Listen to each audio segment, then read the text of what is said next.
I've been doing this podcasting thing for 8 years, and I have never once before today sat down to explain exactly how I got here. I started as a mechanic. I was working on cars. I was doing a podcast in my parents' garage, and I turned it into a business with over 200 total clients and 10 employees. I did it all, bootstrapped, never took a dollar from anybody else, didn't pay myself, went broke multiple times, and I'm still here to tell the story. This is my story with my friend Dan Goldberg on the Digging for Gold podcast. Shout out to Dan, and make sure to subscribe to his channel. We're going to link it down below. So thank you for watching this. This is my raw, uncut story of my adventure podcasting for the last 8 years. So let me see. We're a podcast, right? We're a podcast. And we do podcast stuff, correct? And we have Ryan Sullivan with us. He founded Podcast Principles. So that is a company that helps podcasters be successful podcasters. Am I right? To an extent, yeah. Which extent? We help businesses become podcasters for the most part. Yeah, then you want those podcasts to be successful. Exactly. That's the goal. You see, I have ESPN. You know that. I do know that. So tell me how you got started in this business of helping businesses become business podcasts. Love it. Yeah. So thank you for having me. Sure. Appreciate it. It's my pleasure. So yeah, I started this.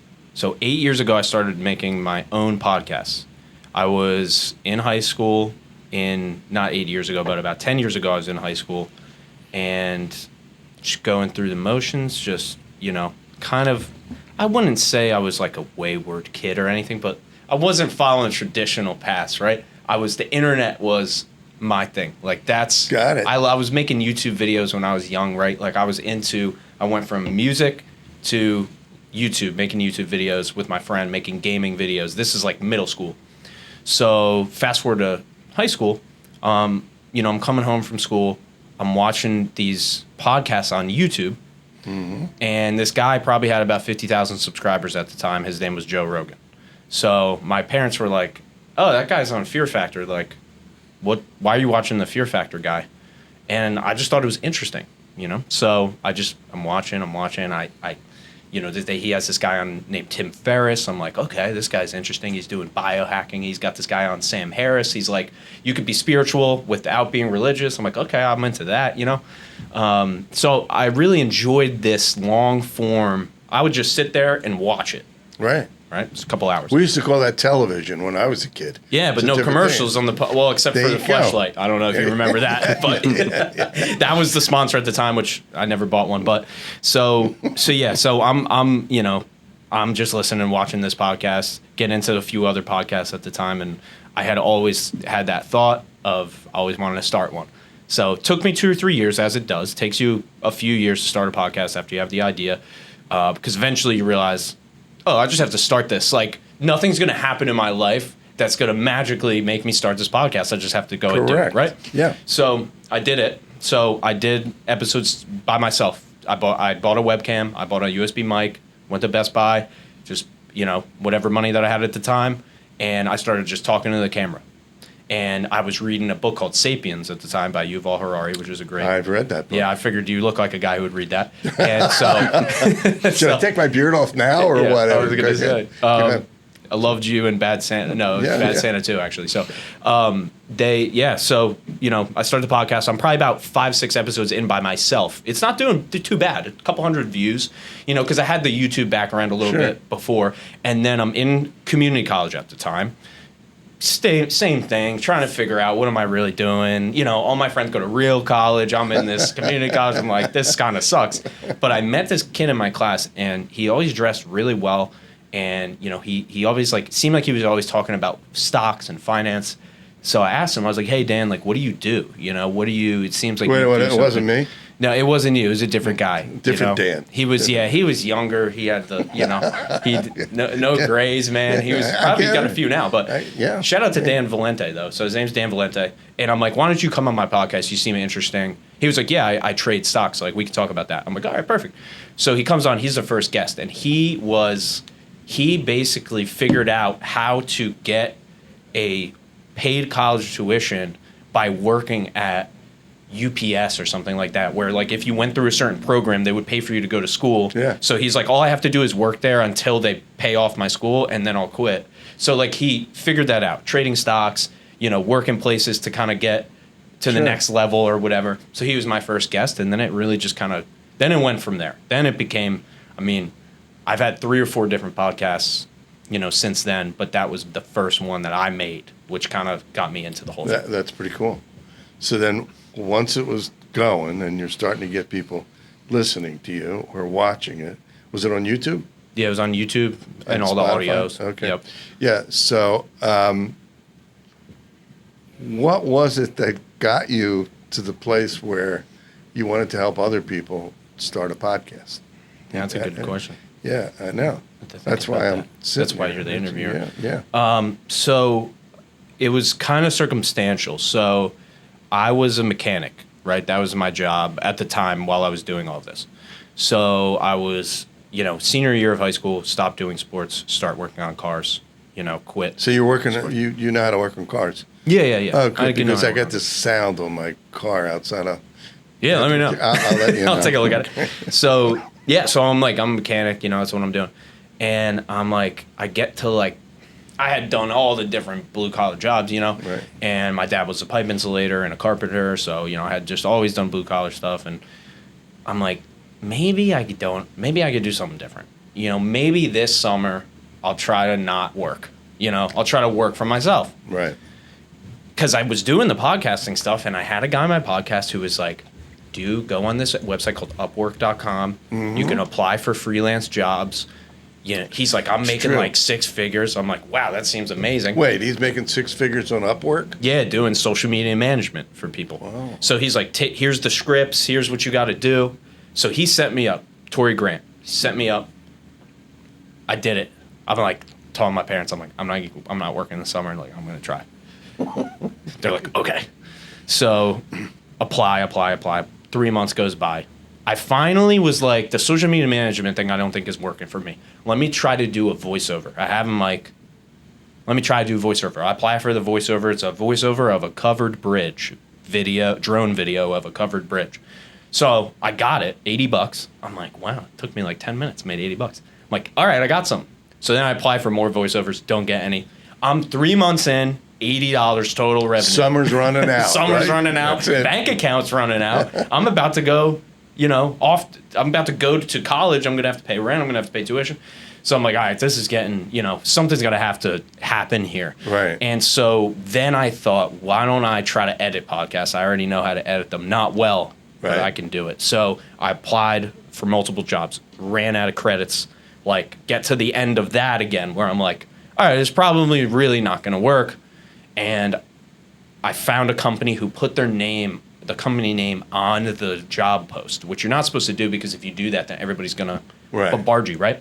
So I ended up... Plus, they're going to circumvent the other place. Yeah, or the platform, right? Yeah. So, but I'm like, all right, interesting. Let me go see if I can find it. So I look it up. I booked a call with the founder of the company, acted like I was a prospect, like I was interested in them. He got on the Zoom call. I didn't know what Zoom was, so I had to call in with my phone to the Zoom. And he's like, honestly, this is pretty untraditional. Like, I wouldn't normally take somebody who basically faked this call, but I like that you did that, so let's talk. He's like, why don't you come into New York City? We have the office in the city. Why don't you come in?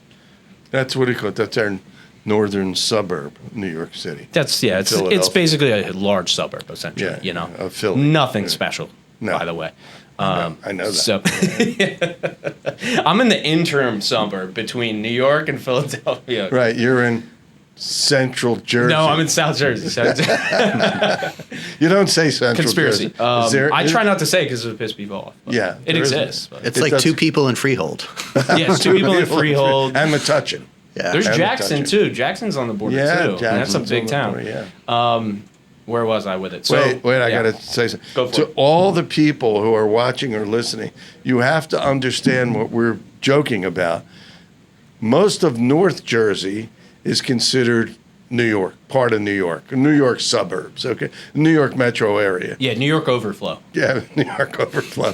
Most of South New Jersey is considered Philadelphia overflow. If you want Basically, to do that, I mean, it's Philadelphia true. suburb. So South Jersey, they root for all the Philadelphia teams, and North Jersey, they root for the New York teams. The Yeah. ones in the middle, they're trying to figure it out yet. They're trying to figure it out. They're the silent majority, I guess I would say, Right, of or Central whatever. Jersey, Right. which my New Jersey people are not going to be happy. Whatever, it's fine. So I am on. So to get to New York City, 30-minute drive. Buy my ticket. Another 15-minute drive. Get on the bus. Hour and a half bus. Get into the city. 30-minute walk. Now I'm at the office. My walk from Port Authority to the office, I start thinking, why am I going in for an interview if I'm going question. to edit the podcast? This doesn't require Right. an interview. So I don't even know what I'm interviewing for, actually. That's a good way to start. Yeah, okay. so I'm thinking, well, let's just do it now. I mean, whatever, we'll see what happens. So I get there, I call the guy. He's like all over the place. He's like, okay, I'll be there in a minute. He comes down. He's like kind of like fidgety. He's like, I'm like, all right, this guy's a little weird, but let's see what's happening. What happens? He was like, you know what? You seem like you know what you're doing. Why don't you edit it, host it, produce it, promote it? Book all the guests. Why don't you just do everything? Okay, sure. Wow. He's like, how much you want? I was like, well, okay, I'm a mechanic. I charge $15 an hour for that. Like, $15 an hour. He's like, okay, sounds good. Just start next week. Cool. Shake his hand. Take my whole 3.5-hour trip back home. Got my job. I came home. I'm like, told my parents, I was like, I got a job. They're like, where are you working? I'm like, 36 and Park. They're like, okay. So, which they were excited about that because they didn't really know what I was doing. You know, I had a job. It wasn't working on cars. Okay. So that was the first client that I had, and that turned into. That's a crazy story behind that too. But yeah. what did you do for this guy? I did it all, man. So I hosted the podcast. I booked the guests. It was a startup marketing company. Yeah. Oh, so you hosted a podcast for them? For him. So he was the owner. Now, he was kind of socially awkward and had a lot of issues. So, like, people didn't like to talk to him as much. Because he was like a nerdy marketing guy, not like a cool, outward marketing guy. I get it. So they liked talking to me more anyway. And he recognized that. So what he did was he was like, all right, you're going to do the podcast.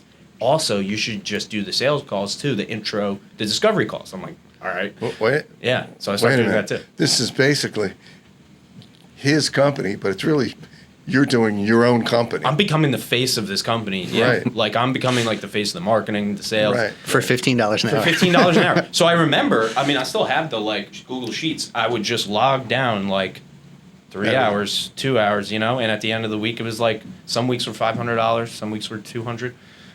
He had trouble paying me. He had trouble paying a lot of people too, but yeah, that company. He was financially awkward also. He was financially awkward. Yeah, it was bad. It was bad. Okay. How did he have an office at 36 and Park? That I don't really know. That's the thing. Well, it was a co-working office, so it was a little bit easier. It was it was probably $1,500 a month. It was not crazy. Yeah. It was awesome, man. It was, 40th floor. Cappuccino machine. I'm 19. I don't know. I'm 19 great. From working on cars to 36 and Park cappuccino machine. Wow. So, I'm living life. He would have me come. Again, I remember I was 20. I turned 20 and I went there one day to shoot because he was all about aviators on a roof. Let's shoot on this roof. This podcast, nobody can hear it. But it was just that mentality of we need to look successful. We didn't. We look like idiots. But I remember he's like, I'll take you to the bar. I'm like, okay, I'm 20. So I'm like, listen, I've been in bars since I was 17. But I'm like, okay, let's see what's up. They don't even card me. I'm like, it was a crazy experience, man. It was awesome. Wow. That was the first podcast that I produced for somebody else. It's amazing. Yeah, you don't need a CMO. That was the name of the company. You don't need a CMO. I like that. Good Chief Marketing Officer. The name was good. Everything else wasn't. You don't need a CMO. All right, so you dealt with this awkwardly guy from a financial standpoint and a personality standpoint, and then what happened? How long was that? Did that podcast last? So that probably lasted maybe 6 months, a year-ish. Because, like a year into it, he starts moving me to the sales stuff. Once I'm fully on the sales and marketing, like I became his assistant basically. And once that happened, he took me off the podcast. He was like, the podcast isn't making us any money anyway. I want you on sales. He's like, don't you want this commission? So wait a minute. Yeah. Explain to me again what that company was. It was a marketing agency. It was a cold email agency disguised as a marketing agency. So you would come in and be like, hey, I want to get leads for my business. And he would sell you this $30,000 campaign. But the campaign was just emailing 10,000 people a month and putting calls in your calendar that weren't even qualified. Wow. So it's essentially, I can't say it's a scam because it was all legal, but it's basically a scam. It was, in essence, fraudulent. Yeah. Because once he got a contract, you wouldn't see him for like 4 days. He would go on a little bender. Really? Oh, for sure. He came in like not off. No, I would get there before him, and I had a 3.5 hour commute. He'd be walking in at 11. I'm there at 9:30. I'm like, dude, I'm ready to go here. He's like, all right, well, let's figure out. I gotta go in the massage room. It's like, dude, this is crazy time. Wow. Okay. So you leave this guy, right? Yeah. I left in like January, February 2020. Somewhere in that range. And you're 20 years old. Maybe you're 21 by now. Yeah. 21. So then, what do you do? Yeah, so I thought that I could do my own business. Okay. So I'm like, why do I have this guy? I could do what I did for him originally for different people. So then I get on LinkedIn. Because what he did was, the one thing he did tell me to do, he was like, LinkedIn is good. He didn't do any content, but he did like direct messages on there. Right. So I already had an account with some connections on it. So I got on LinkedIn, I just started messaging people. I was posting about podcasting, and I was just messaging people, hey, if you need me to edit your podcast, just let me know. And that's where I got my first couple clients. It's interesting because I post our podcast on LinkedIn. So and I get quite a few responses from LinkedIn. LinkedIn's good for podcasts. It is. Yeah, it works well. With this type of podcast, it will work well. Yeah. Well, anyway, so then what happened? So I'm kind of fishing around on LinkedIn. A couple months later, he calls me again. He's like, you got to come back. My roommate was like looking at how much money he was offering me, and he was like, you should go back. And I'm like, something doesn't feel right about this. I left last time for a reason. Everything he's saying to me, that changed. I know it didn't change. My roommate's like, all right, like, that's on you. I'm thinking you should do it. And funny enough, my roommate I didn't do it. I kept with the podcast principles. I registered the domain, podcastprinciples.com, in March or April-ish, 2020. 2 weeks later, somebody emails me, hey, I was looking up podcastprinciples.com. I'm interested in buying this domain. I have an idea for it. Tried to sell it for $2,000. Offered him, I was like, I'll sell it for $2,000. He didn't take it. So I'm like, fate, I'm supposed to have this domain. Yes. This is my company name. And then a couple months after that, my same roommate who was like, take this job. I was like, I need somebody to design my website. He's like, okay, I'll do it. So he became my first employee, basically. Wow, Yeah. So he designed your website. Okay. Yeah. I've been to your website. It's a nice website. No, thank you. I've now had it redone many times, but okay. Yeah, but I actually did that last time. You did? Yeah, the website we have right now. You design websites now? I will do anything in my business that costs more than $5 or $10,000 to do. I'll probably just do it myself. Really? I understand that. Yeah, I understand that completely. Well, no, the website thing was faster, easier, and cheaper for me to do it. So if it hits those, it's like I'll just do it. It only took me 3 days to do it. And it's interesting because I've done that myself too. Yeah. Well, and I've done it myself, and it's terrible, and then it doesn't work. So then I have to go, okay, I bring in the, Yeah. but I did pay somebody to design it originally, and then I redesigned what they designed. So it's a mishmash, but. I get it. I'm thinking about another website I have. But anyway, that's Yeah. a whole different podcast maybe. So let's. So I'll fast forward a little bit. So we're going, right? Now Yeah. I want to interject something. This is a story of becoming an entrepreneur in the digital age. Literally. All these young folks out there who are thinking about doing something. Ryan Sullivan, who has I have the a lot of RS opinions. on his little book there, is giving you some info. Well, I have a lot of opinions on that. You do? Yeah. Well, we want to hear them. So, I mean, we'll pause the story for a second. And for me to say, like, I didn't try to do this. This is not what I meant to do, what I wanted to do. Like, I was in college thinking, I was looking for jobs, mostly in automotive, because I'm like, I'll mix business and automotive, because those are the two things I'm passionate about. I love cars, and I started to like business, because I started taking business classes. Of course, the business, as you know, some professors have experience, and some have less. My professor had, owned a Dairy Queen for 3 years, and that was her business experience, but it was still good. Right. So, but what I'm saying is, people online you see people, and they have a business, so you go, those things are combined, right? Them having a business means this is the life that they live. That's not true, because that's all fake. So I didn't. Wait a minute. You understand that now? Holy Mickey Rooney. But people don't, right? So like, I didn't. A lot of people don't. I thought this guy, like, to our point, I thought this guy, 36 in park, blah, blah, blah, he looks successful. Yeah. Right? He's telling me how much money he makes. Cool. But it's not I think, sure, you can probably sit down and go, I'm going to be an entrepreneur now. And then you can go do it. Maybe. I don't know. But I fell into it. Right. Like you said. I mean, I didn't try to do it. I didn't try to have 10 employees. I didn't try to have 200 clients. Like, it went one thing at a time. But that, I feel, is like the best way to do it is to hopefully get exposed to some people who are not doing it the right way, because that's going to teach you a lot. That taught me everything.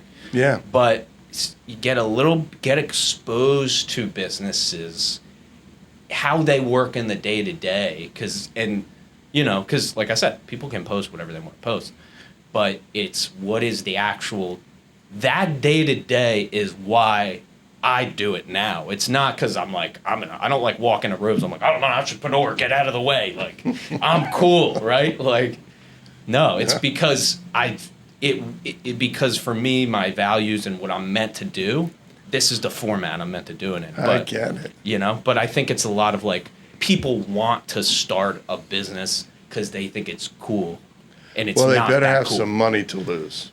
Yeah, some time, money, energy, relationships. That's right, exactly. They better. There's a lot to gain, but there's a lot to gain, lose too. And almost every entrepreneur I know, and I've said this before in the podcast, has lost and won. Okay. Yep. And you got to be prepared to lose, just as you, in your mind, hope to win. Mm-hmm. But true.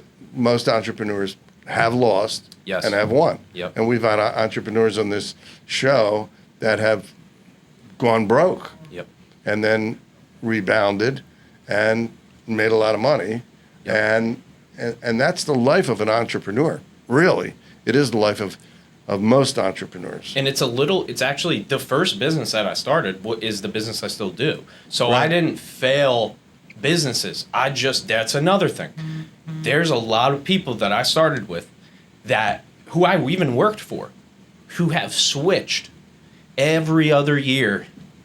No disrespect, I sell ATMs now. Right. Do you want? I have a run of 60 ATMs. Who wants to invest? Or I'm a realtor. Well, now I don't want to be a realtor, so now I'm a real estate investor. Now I don't want to be an investor, and now I sell cars. Or a lot of people, it doesn't work. They don't do it long enough for it to work. Sure. Then they do something else. Then that doesn't work because they didn't do it long enough for it to work, and then they're bouncing around. It's I didn't bounce. interesting. I just stayed in the same business. You do have to stay with it.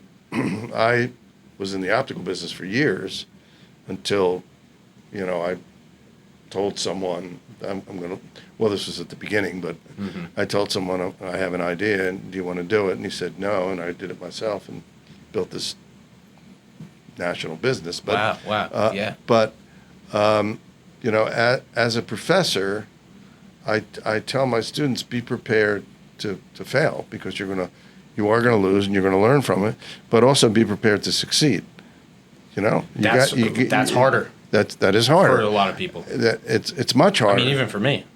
Well, for everybody. And when I look at life and how you build a business, even a podcast, a podcast like this podcast has taken time, right, Alex? I mean, we've worked at it, and Alex and I and Peter and some other people.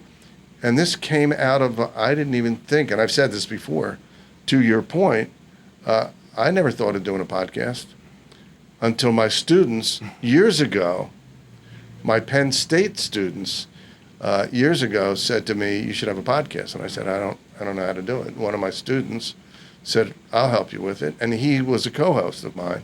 You can look at my older podcast from 10, 12 years ago. And then I didn't do it anymore. I stopped. And my Temple students said, you should have a podcast. And I said, well, I don't know. I'm going to do it. And they said, we'll help you. And they thought of the name and everything else. And they've been following me and have added and told people about my podcast. And it's growing organically because of my students. And actually, Alex was a student of mine many years ago. Nice. And it worked out. It worked out. So you never know. And to do it, we're just past a year. I was watching a show where there's three guys were on, and they were podcasters. And they said, we had like 20 followers, 30 followers for a year. And then we interviewed somebody, and then it just exploded. And their thing was how to become a billionaire or something like that. And they interviewed billionaires, and then it exploded, and they were on TV and everything else. So you got to stick with it. You got to be willing to pay your way, stick with it, and build it. However, this podcast is about you, and I want to hear what you have to say about that. Well, I've had one podcast for 8 years, and it's been, I think, 3 or 4 different podcasts. I get it. In that 8 years. So you just keep podcasting. Nobody can teach it to you. You can learn about it, but it's a skill that you do by doing it, that you learn by doing it, right? And you get better by doing it. So I set out to teach people how to do it. There were a few who were able to continue and really do it, but I found that I couldn't actually teach people how to do it because they had to intrinsically want to do it. Then we can start talking about how to actually improve it, right? Yeah. So it's the same concept. It's like you can go to business school. I did. Sure. You know, you're a professor. You get it. Yeah, you can go. But until you have one or you work within one, right? Right. Then you just don't know. So it's the same thing. You have to, yes, you're going to pivot along the way, but you have to keep going. You have to manage the sunk cost, right? Like, wow, I've had this podcast for this long, and it's not growing, but I don't want to stop because I've been doing it.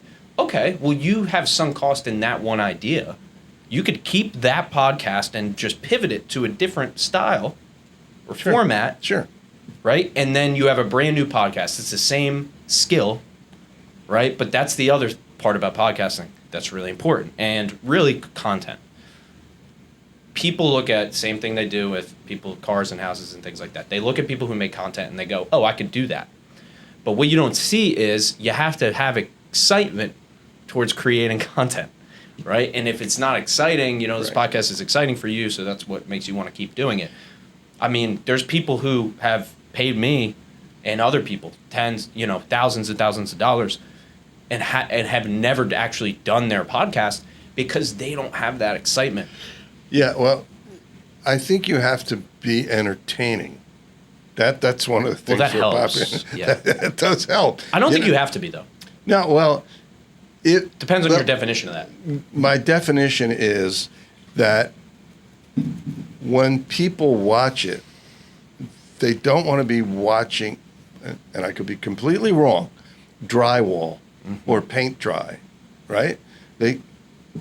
You have to at least have the people who are watching get enthralled with what you're saying. So you don't have to be an outstanding entertainer, but the information that you're giving has to be such that I want to watch this. I want to watch this. Has to be entertaining in your head. You know, I want to know how to hook up, fix my toilet. Yep. Okay, but I can't watch this guy because he's not explaining it right. But I can watch this guy because he knows how to explain it. Okay, and that's the type of thing I'm talking about. But then there's a podcast about fixing toilets for people who fix toilets. Yes, and that's an hour long. And that's only interesting to the people who fix toilets because they want to know how the other people Then you got to know your market. Yeah. So, and that's what I do, which is niche podcasts. Mm-hmm. Like, you'll never hear of any of the podcasts. Like, nobody will ever know. Like, there's a few that I can name that I have worked on that are bigger, but you're never gonna listen to them because they're not for you. You know? Right. So, in other words, if you're a leather maker, right, and you make things that have your name on it. I should tell this guy to do it. Yeah. So the leather makers will watch you, but nobody else will probably watch you. And you'll have maybe a portal that says. That's what I find too, is that people you have. So basically, there's two different types of podcasts. There's influencer podcasts, right, where the person is the driver, right? Right. Meaning, Stephen Bartlett, Joe Rogan, Mel Robbins, you name them, right? Your favorite podcaster. That's an influencer brand, right? The brand is based around the person, and that's the attraction, that's the growth. Everything runs through them, right? Right. Then you have, and there's a massive business behind that. Then you have a business podcast, a business brand, what I would call, which is the podcast is not there to get views, it's there to bring in business. And those two different types are the first step. So you have to pick one of those. Then you go to how do we monetize it from there. But the problem is people skip that step. Yeah. And they go, here's my podcast. How do I make money? Yeah. And I'm like, well, that's like you being like, here's my business idea. How do I make money? Like, yeah. It's not right. Cool. Like, I can't tell you. I don't know. Until we figure it out, right. We're not going to know. Right. And it's a great point. Is your podcast for the general public? Or is your podcast for mechanics or for surfers? Yeah. Or I have a car channel. I think about that a lot. Like the general audience is so much bigger and you can be super entertaining versus like I've been working on the same Jeep and BMW for 8 years. So like some of it is just pigeonholed in that. But like I like detailed videos. I like stuff that are really deep dives and you can actually fix your car with that. But that like limits your audience a little bit. Yeah, which it should. Mm-hmm. Your audience should be, I wouldn't say should or shouldn't, but if you, depending on your goal, your audience should be limited. Your audience, and listen, I made this mistake in business. I made podcasts for everybody for, 5 years. Right. And then I hired a business coach, had a lot of good conversations. They said, so who are you making podcasts for? I'm like, whoever kind of walks in, pulse and a credit card, right? Right. They were like, how's that going?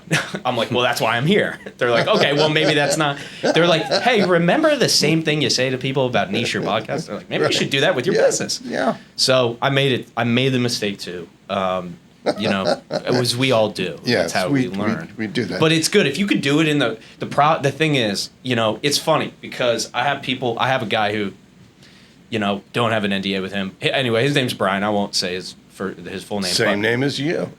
Oh, for sure. Hey. I love it. Right.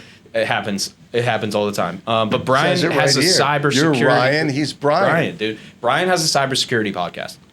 Okay. Right. It's growing your cybersecurity business from 3 to 5 million to wherever you want to grow it.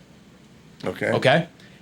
To listen to that podcast, you have to have a cybersecurity business. It has to be doing at least 7 figures. You have to have this many employees. You have to fit this very niche criteria. Right? Nobody listening to this is ever going to listen to it. They're not even going to be able to find it because they're not looking for it. Right. But what he has is a few hundred people who are like, this is the best thing I can listen to help me with my business. That is a successful podcast. Does he monetize that by making a Substack or by? It's part of the business, so it brings in people who go, "Hey, I listened to that episode. What you said, I want to do. How can I do that?" And he goes, "Well, here's my coaching options." And right. He's a coach he had a MSP, managed service provider business, and IT business, and he sold it for a good amount of money, and now he helps coach people to the level that he sold his at and beyond. But again, nobody's ever going to listen to that. And meaning nobody in the general populace, his audience is diehard. And we've done this with life insurance and water treatment and a bunch of other weird, avenues. But that's out of the 4 million podcasts. That is, probably at least half are these very niche shows. You probably know the stats on podcasts, but 90% don't make it to episode 8, and all these stats that people bring up. 90% of people don't listen to 90% of podcasts. So your job is really easy. Just be in the 10%. Right. That's it. I get it. Like if we all start a podcast about podcasting, right? Say you have 10 people, they all start a podcast about podcasting. Well, law of averages says that 7 out of the 10 in the first 10, weeks are going to be gone. Then out of another year, 9 out of the 10 are going to be gone. So if you just keep going, everybody else will be gone. Well, it's interesting. It'll just be you. When we introduced you, Ryan, you realized that you're episode 52, right? 52, Alex? Right. You know what that means? We've been going for more than a year. Oh my gosh! Wow, I feel honored. So we're over that now. We're over that hump. You are. And you're way over it, but yeah. Yeah, and we're already scheduled out for weeks in advance. Good, yeah. Yeah. So, but it took time, and it took consistency, and you're talking about that. I mean, you have to be consistent. You gotta know what you're talking about. What's your minimum? I mean, you don't have to hit it all the time. Like there's weeks I drop a video and not audio. There's weeks I drop audio but not video. But I at least drop something every single week. I've done it for the past 200 and don't even know how many. I don't look because all I do is make the podcast. Yeah. My team does everything else. But I'm at 240, 250, something like that. So. Great. Yeah. But yeah, it's the habit for me. It's like going to the gym. I'm not really worried about, did I bench this or did I squat that? It's more like, did I go? Same thing with podcasts. Did I do it? No, then I look at my numbers and I'm like, I want to get more views. Then I hire a consultant. Then they tell me to do shit I don't want to do. Then I don't do it. Then I'm like, I'm like everybody else too. I get it. It's like, interestingly enough, to your point, I was eating somewhere and I forget when I was eating at Scoochie's. They've been on the podcast. And my wife said, you should just, I'm going to video you and you should just post that on your podcast, or not really the podcast, but like you social should media post it. Yeah. On YouTube and on Spotify and all that. Well, not Spotify, TikTok. And I did it. And it got like really good, responses. And then I thought, well, maybe just occasionally I'll throw in one of these restaurant reviews. And now it's like people say to me, are you going to do another restaurant review? So I got like 4 or 5. I just throw them in. And that's actually a good business. What is? The restaurant review business. Oh, yeah. So every time I go eat, we do it. That's great, though. What? Well, that's great. I mean, you mixed a couple things together. You're promoting a business, you're promoting yourself, and you're giving. Yeah. You have entertainment. I mean, it's a lot. There is interestingly enough, I don't talk about this much on this podcast. I had through my daughter, I had a fellow who was and he's been on the podcast, the batting practice pitcher for the Colorado Rockies for 6 years. Nice. So he said, why don't we do a podcast? So it's a different kind of podcast, completely different kind. And it's called Dan and Jan Go Yard. And all we talk about is baseball. That's it. Because I'm a baseball freak, and he's obviously a baseball freak. And that just grew out of fun. So we do that, and we keep doing that. And I just post it up there. It doesn't get edited. Maybe a good guest for you, my friend, Ryan Brown. Wait a minute, somebody else with a Ryan or Brian? It's never ends, man. Dude, I have like 3 clients that are like, Brian, thank God no Ryan. I mean, I'm about to have a Ryan. I'm doing a proposal for him on Friday. But my friend Ryan Brown, who I met at a bar, he runs the biggest 76ers YouTube channel. Really? Last year he did 50 million views. So far this year he's done 60 million. Wow. And we're only in May. He had 90,000 live viewers, watching the game with him. So, because he loves it, right? And then now he's turning into a business, right? But if you have that, you can do it. If you want to do the reverse is when it's hard. It's like, find the, not, and that's the other thing I hear people say is like, some people say follow your passion. Some people say, don't follow your passion or whatever. I, did. Sure. But listen, my passion wasn't creating podcasts for financial advisors, right? I had to take the passion of podcasting and match it to what the market needed. Sure. What Ryan Brown did. He took 76ers and then he matched to what they need, which is somebody to commentate, Right. Hey, ESPN's not giving us a deep dive. They can't make a podcast because there's too much compliance, whatever. So that's the combination. You got to have the need, the passion, then the market has to also respond to it. Yeah, and it's just this fun thing I do about baseball, and people follow it. Yep. And it's just the inside look of baseball from somebody who worked with the major league team and pitched to major leaguers, and listening to his comments. And I did some things in baseball too, not nearly what he did at all, not even comparing us, but it's a passion of mine just from a sports perspective. This podcast, to your point, okay, is really about business, is really about the things that people may not know, may not realize, may not have all the information they want, and they want to learn more. And one kernel from every podcast may give them the impetus to do something that they've been wondering about, or give them information about something they're doing, okay, that'll help them, like what you're saying. Yeah. Okay? So I'm going to shut up and let you say it. Well, that's how I got into it. I got into it by listening to people on podcasts. I did my 10,000 hours of listening, which I believe in. People are like, oh, there's some people who listen to not take action, and there's some people who listen because they're not ready yet. They're going to take the action. That was me. I met a guy because I was listening to his podcast called Main Gary V. And, I followed Gary Vaynerchuk, this guy, entrepreneur. Oh, I know Gary Vaynerchuk. Hey, man, what's going on? Kind of talks like that. Yeah. Kind of little Mickey Mouse voice a little bit. He wrote a book that I have. Which one is it? Do you know? Jab, Jab, Right Hook, maybe? No, it was the first book he wrote. Oh. I can't remember. It was a black cover with like yellow or it was before green, that, right? yeah. Yeah. So I mean, I was, for anybody who's procrastinating, I did it probably for, 4 or 5 years. When I went to go meet him, right, to do the meet and greet, and I'm like, I don't even have a business. Like, what am I doing?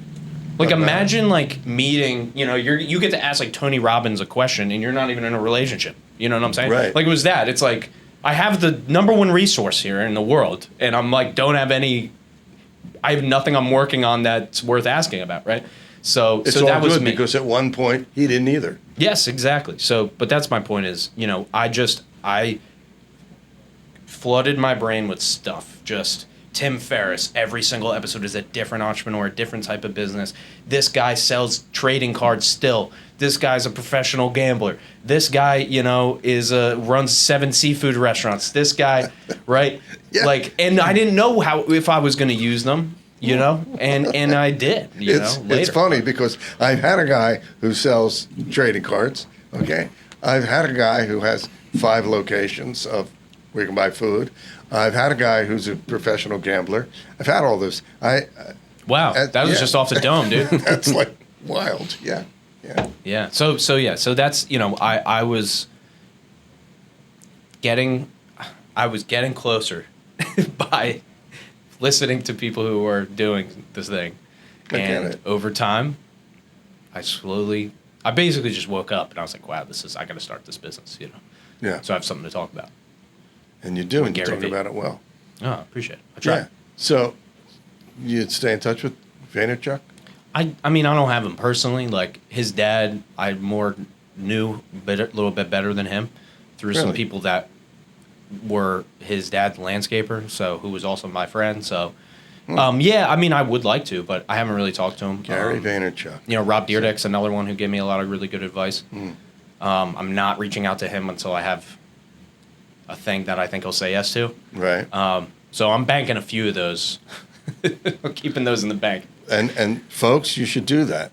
I've said this a million times, and Andy Langsam, who was on here, I don't know if he coined the phrase, but he taught me the phrase that your network is your net worth. And I pass that on to my students all the time, and to my friends and people that watch the podcast and people that are on the podcast. Your network is your net worth. And meet as many people as you can and listen to as many people. Listen to as many people as you can. That's it, you know, and listen.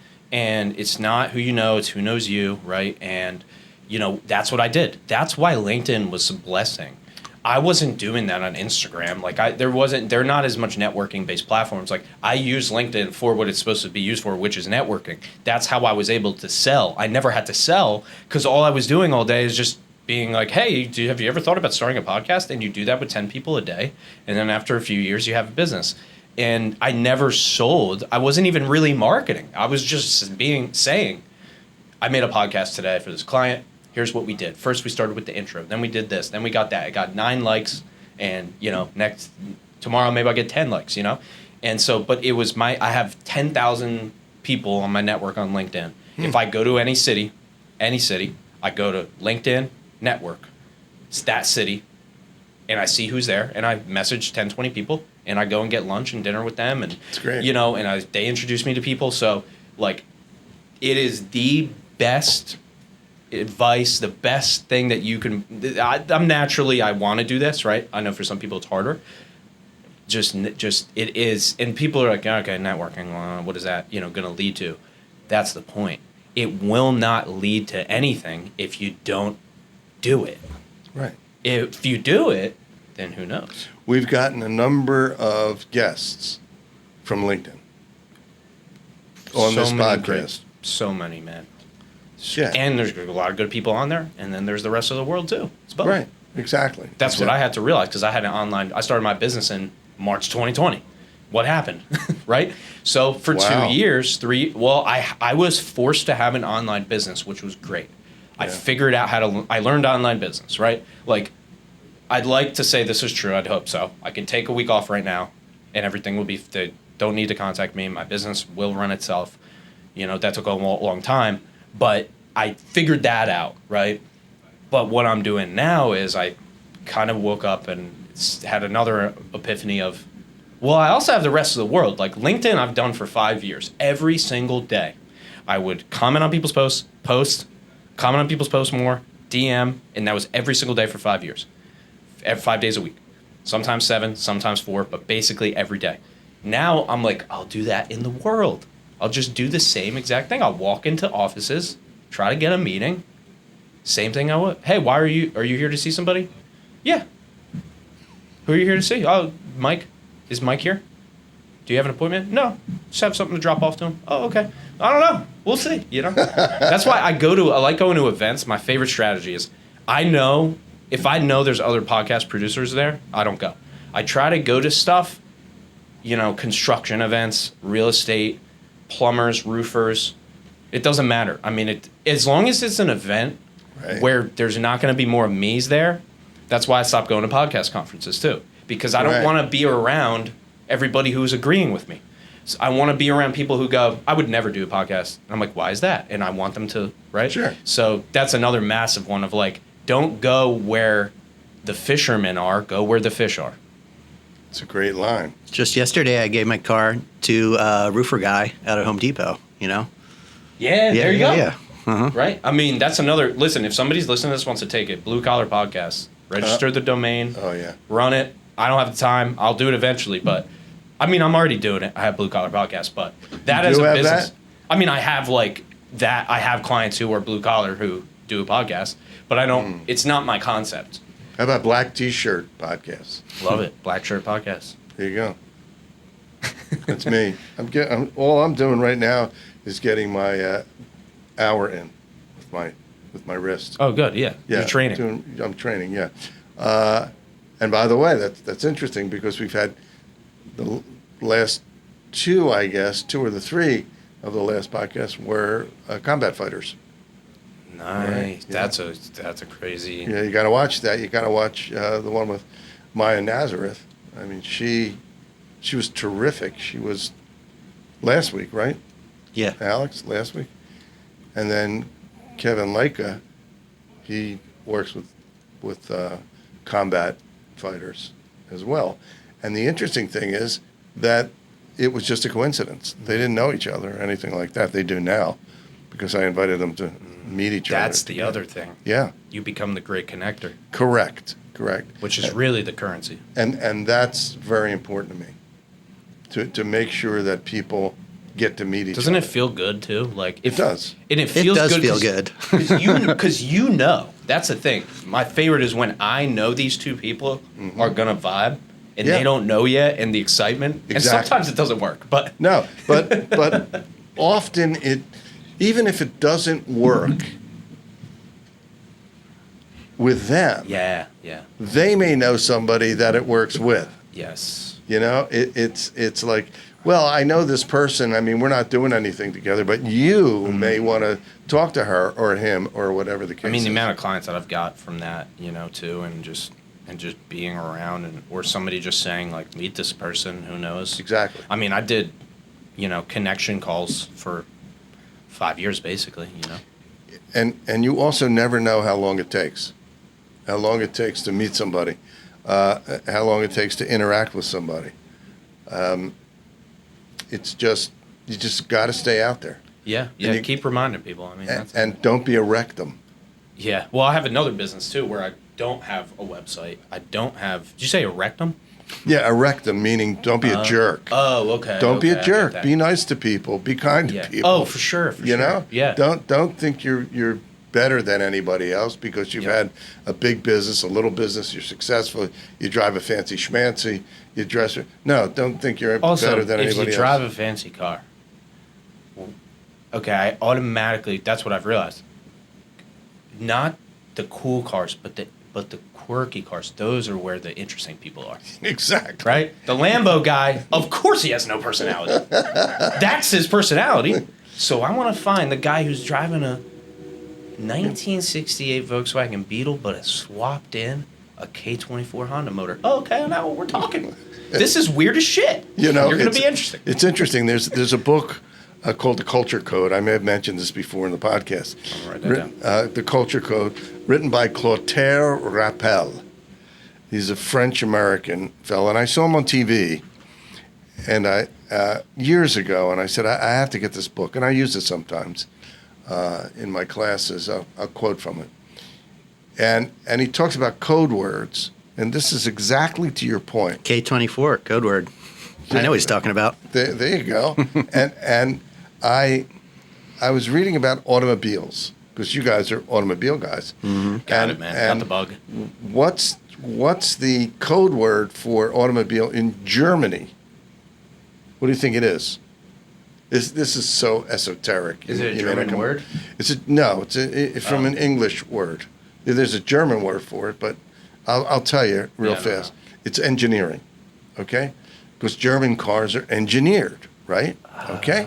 What's the code word? And he did all this studying he did a lot of research on this. What's the code word for cars in America? And you just hit on it. You may not have realized it. What do you think it is? Identity. Oh, I understand. Okay. It's your I see what you're saying. Yeah. So it's identity. No, it is. Well, status. Yeah, it's also status if you care for status. Sure. You see, most people in their 20s do. They do. To me, it's... No, I wouldn't say most. I would say a subset. Yeah, there's a subset. I think you're right, though. I mean, anybody who cares about status has no idea they care about it. They can't see it. Yeah. Because it's something that is indirect in you, the person, but obvious for everybody else. Yes, correct. But they may.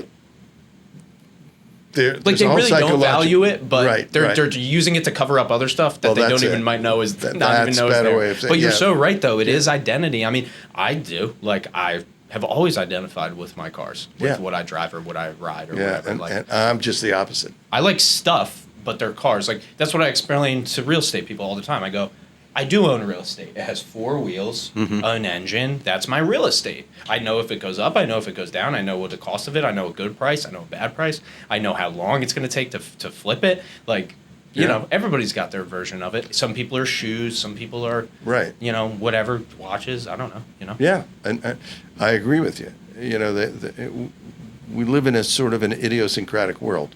Everybody has their little idiosyncrasy. I don't know what mine is, probably black T-shirts, but as my wife said, wait, you just ordered more black T-shirts? I said, yes, I did, because these are a little different. So, but you're running out. It's it'll take a long time for me to run out of black T-shirts or black pants. But anyway, so if you have to sum up to our viewers, our watchers, we were talking about watching, our viewers and our listeners, okay? What would you tell them, rather, about podcasting, doing a podcast? What would you say? Some free info that people pay him money for, okay? What I would say is, my advice with podcasting, no matter what, even if you're new, you would think I would never even do that, ever. There's something that all of us have. It's called a phone. Take that phone, you put it on a table, and you click voice memos, you click start. You sit across from somebody you know, that you already like, you already vibe with, and you just do your own little podcast. Nobody has to know about it. Never has to go out. Just do that. Just try it. See what it's like to click start and go, all right, ladies and gentlemen, here today. I'm here with Dan. We're going to dive into to a few different topics. All right, let's get started. Like, whatever. It doesn't matter. Do it in your way. Just try the thing. I like that. If you're going to sign up for baseball, somebody's probably going to say, hey, do you want to throw the ball around a little bit? Yeah. Right? I mean, my dad was trying to teach me, like, this is how you throw the ball, this is how you catch the ball. I had the mitt before I started, right? In everything in life, you're going to do the internship, then you're going to do the job, right? It's very rare that you just start something from the first day and then you're all in.